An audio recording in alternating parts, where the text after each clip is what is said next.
Actually جو آپ نے کیے ہیں، ایک تو یہ کہ اشرافیہ نے بنایا. دنیا کی ساری جو آزادی کی تحریکیں ہیں ان میں بہت کم تحریکیں ہیں جو ملٹی کلاس تحریکیں ہوں، جن کے اندر مختلف طبقات شامل ہوں. تحریکیں بالعموم جو ہیں وہ اشرافیائی سے شروع ہوتی ہیں، اور اس میں یہ بات بھی پیش نظر رکھیں کہ جو اشرافیہ ہوتی ہے، تاریخ میں ایسے ادوار بھی آئے ہیں کہ جب وہ اپنے اشرافی مفادات سے تھوڑا نیچے اتر کے ڈی کلاس ہو کے بھی کچھ چیزیں ایسی کر رہی ہوتی ہیں جو مفاد عامہ میں ہوتی ہیں. امریکہ آزاد ہوا، کون تھے ان کی آزادی کے رہنما؟ جارج واشنگٹن، ٹھیک ہے نا، جو ان کی جو بھی جنگ آزادی تھی اس کے رہنما تھے، سپہ سالار تھے. لیکن اشرافیہ سے تعلق تھا، 5000 غلام تھے، سلیوز تھے ان کے، واشنگٹن صاحب کے. اور امریکہ نے آزاد ہونے پر غلامی کو ختم نہیں کیا تھا، سلیوری کو ختم نہیں کیا تھا. چیزیں تاریخی ارتقاء میں ہوتی ہیں. پہلے دن پہلے اچھے آدمی نے ساری دنیا کی ساری اچھی چیزیں نہیں کر دی تھیں. بہت سارے مصلحین ہیں جنہوں نے کچھ چیزیں کیں، اور تاریخ کا وہ عمل شروع ہوا جس عمل میں آگے جا کے مزید اچھی چیزیں ہوئیں. امریکہ 1776 میں آزاد ہوا، 1860 میں جا کے تو غلامی ختم ہوئی ہے، 100 سال سے بھی زیادہ عرصہ. اس کے بھی کوئی سمجھیے کہ 60 سے 1920-21 تک لگا لیں، مزید 60 سال بعد عورتوں کو ووٹ کا حق دیا گیا، ورنہ تو عورت کو ووٹ کا حق نہیں تھا. تو آپ یہ کہیں کہ جارج واشنگٹن صاحب نے غلامی کیوں نہیں ختم کر دی تھی اور عورتوں کو ووٹ کا حق کیوں نہیں دے دیا تھا؟ تو جو چیزیں تاریخ کے ارتقائی عمل کے تناظر میں دیکھیں، کچھ اچھی چیزیں ہوتی ہیں، اگر وہ عمل آگے بڑھتا رہے تو اور اچھی چیزیں ہوتی ہیں. دوسری چیز یہ ہے کہ بعض تاریخ میں ایسے مواقع بھی آتے ہیں کہ بعض اشرافیہ سے تعلق رکھنے والے لوگ اپنے آپ کو ڈی کلاس بھی کر لیتے ہیں. بلکہ میں آپ کو ایک لطیفہ سناؤں. چین کے وزیر اعظم تھے چاؤ این لائی، بہت ہی جہاں دیدہ سمجھیے کہ ان کے مدبر سیاستدان تھے. ماؤ زے تونگ کمیونسٹ پارٹی کے رہنما تھے، اور چاؤ این لائی جو ہیں پہلے وزیر اعظم بنے اور 26 سال غالباً وزیر اعظم رہے. اشرافیہ سے تعلق تھا. اور روس کے ایک وزیر اعظم تھے، خروشچیف ان کا نام تھا، ان کا نچلے طبقات سے تعلق تھا. تو ایک ملاقات میں دونوں ایک دوسرے سے گفتگو کر رہے تھے، تو خروشچیف نے چاؤ این لائی سے کہا، ہم میں کافی چیزیں کامن ہیں، ہم دونوں ینگ ہیں، ہم دونوں بہت کم عمری میں اپنے اپنے ملک کے اقتدار کے معراج پہ پہنچ گئے، ہم دونوں تعلیم یافتہ ہیں. چاؤ این لائی نے لقمہ دیا، اس نے کہا کہ ہم دونوں اپنے اپنے طبقے کے غدار بھی ہیں. منن یہ کہ میں اشرافیہ سے پیدا ہوا تھا، میں نے کسانوں کا کردار نمائندگی کی، اور تم کسانوں کے طبقے میں پیدا ہوئے اور اشرافیہ سے جا کے مل گئے. تو اس نے کہا کہ ایک قدر مشترک یہ بھی ہے کہ ہم دونوں اپنے اپنے طبقے کے غدار ہیں. تو میں نے عرض یہ کیا کہ یہ ساری تحریکیں جو ہیں ان کے اندر جو لوگ پیش تھے، جناح صاحب بالکل اشرافیہ سے تعلق رکھتے تھے. ایک ذرا مختلف قسم کی اشرافیہ تھی جناح صاحب کی، اور وہ یہ کہ دیکھیے ہندوستان میں مسلمان جو ہیں، اچھا آپ لوگ اپنا کھانا بھول گئیے آج. ہندوستان کے جو مسلمان تھے ان کو دو طرح کی لیڈرشپ ملتی تھی. ایک تو نواب ہوتے تھے، ریاستوں کے نواب، خان آف قلات، نواب صاحب فلاں کے، نظام صاحب حیدرآباد دکن کے، ساری ریاستوں کے نواب، یہ مسلمانوں کے لیڈر ہوتے تھے، اشرافیہ. اور دوسری لیڈرشپ آتی تھی مذہبی طبقے سے، وہ مسلکی لیڈر ہیں، وہ مسلمانوں کے سوشل لیڈرز ہوتے تھے. جناح نہ مذہبی لیڈر تھے اور نہ سوشل لیڈر تھے، وہ تو ایک کاروباری، متوسط طبقے کے کاروباری آدمی کے بیٹے، اور کچھ یہاں پہ تعلیم حاصل کی کراچی کے 2-3 اداروں کے اندر. پھر بمبئی چلے گئے، وہاں سے وکالت پڑھنے چلے گئے. ہاں تعلیم حاصل کی اور ذہن ان کا ٹیون تھا اسی تعلیم کے لیے.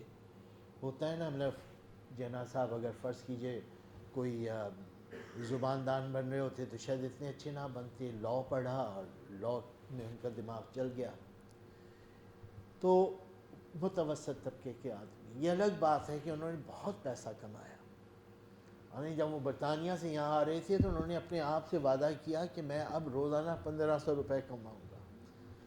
آپ سوچئے کہ 1896-97 میں کوئی آدمی 1500 کا سوچے تو ایسا ہے کہ جیسے آپ اور ہم آج بیٹھ کے سوچیں کہ نہیں ہم روزانہ 2 کروڑ روپے کمائیں گے.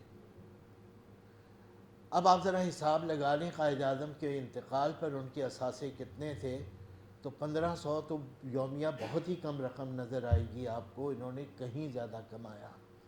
بہترین وکیل تھے، وکالت سے کمایا، اسٹاک ایکسچینج سے کمایا. اسٹاک ایکسچینج میں زبردست انویسٹمنٹ تھی جناح صاحب کی، اور جائیدادیں خریدیں، زمینیں خریدیں. 14 کروڑ روپے تو ان کے بینک بیلنس میں تھے 1947 میں جب وہ تشریف لائے ہیں.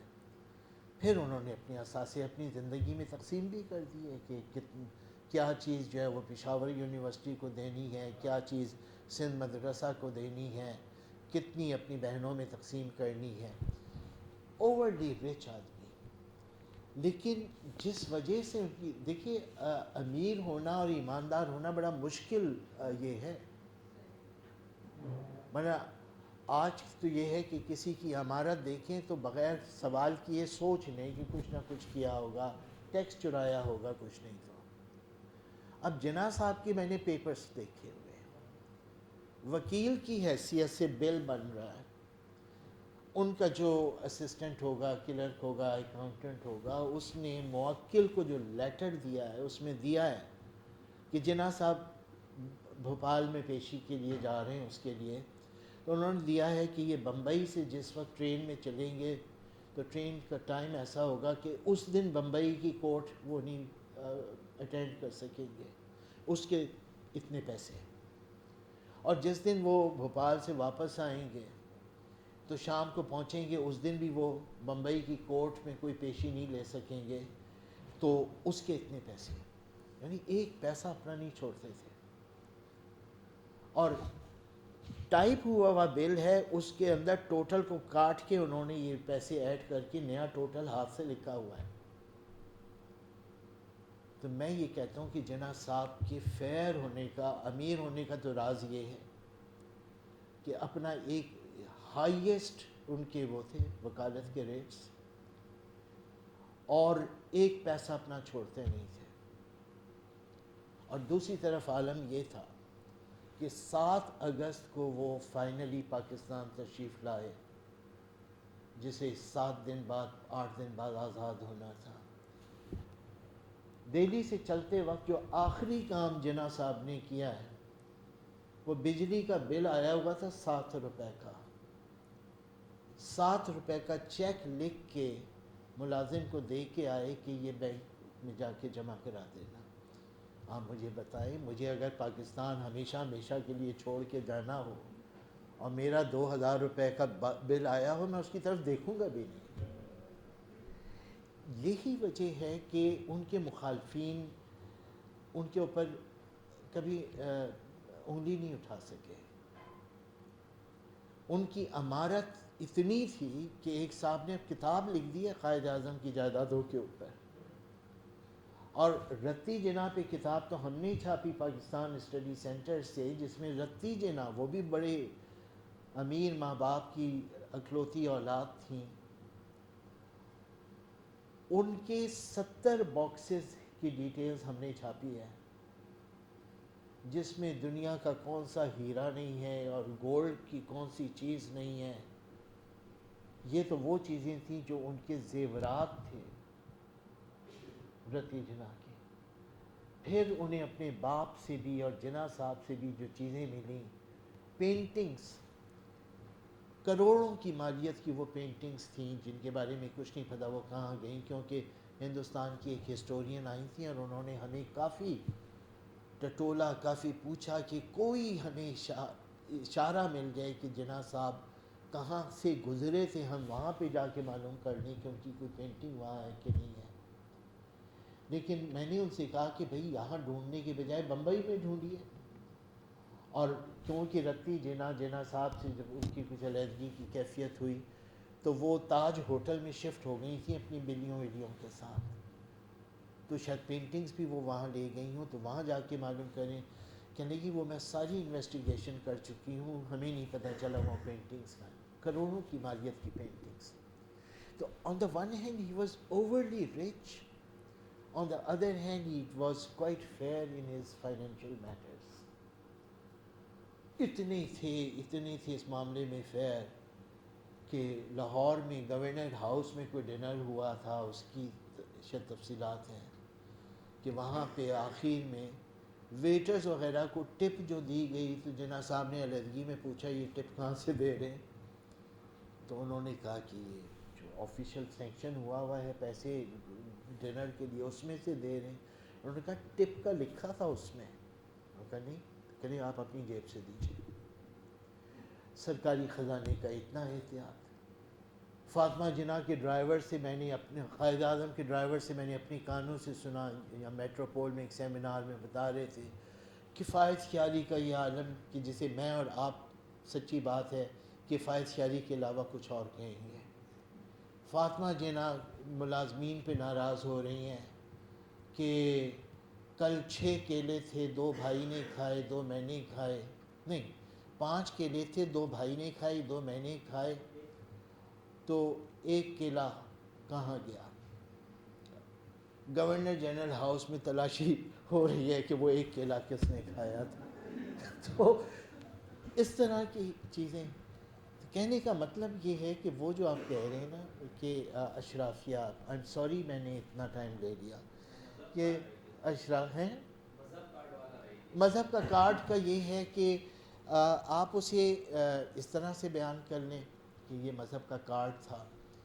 اور ایک اور طریقہ بیان کرنے کا یہ بھی ہے جو ہم پولیٹیکل سائنس کے اسٹوڈنٹس کی حیثیت سے کہیں گے کہ آپ پولیٹیکل موبلائزیشن کس طرح سے کرتے ہیں. جناح صاحب نے مذہب کا کارڈ نہیں استعمال کیا، 1937 کے الیکشن میں بھی نہیں کیا، 1946 اور 47 کے الیکشن میں کیا انہوں نے، 45 اور 46 کا، مرکزی اسمبلی کا 45 کے دسمبر میں ہوا اور صوبائی کا 46 کے جنوری میں. پنجاب میں پولیٹیکل موبلائزیشن کے لیے جناح صاحب نے مذہب کا نام لیا، اس لیے کہ مذہب وہاں پہ پنجاب کے دیہی علاقے میں ایک ریلیونٹ انسٹیٹیوشن تھا. پیری مریدی، مشائخ،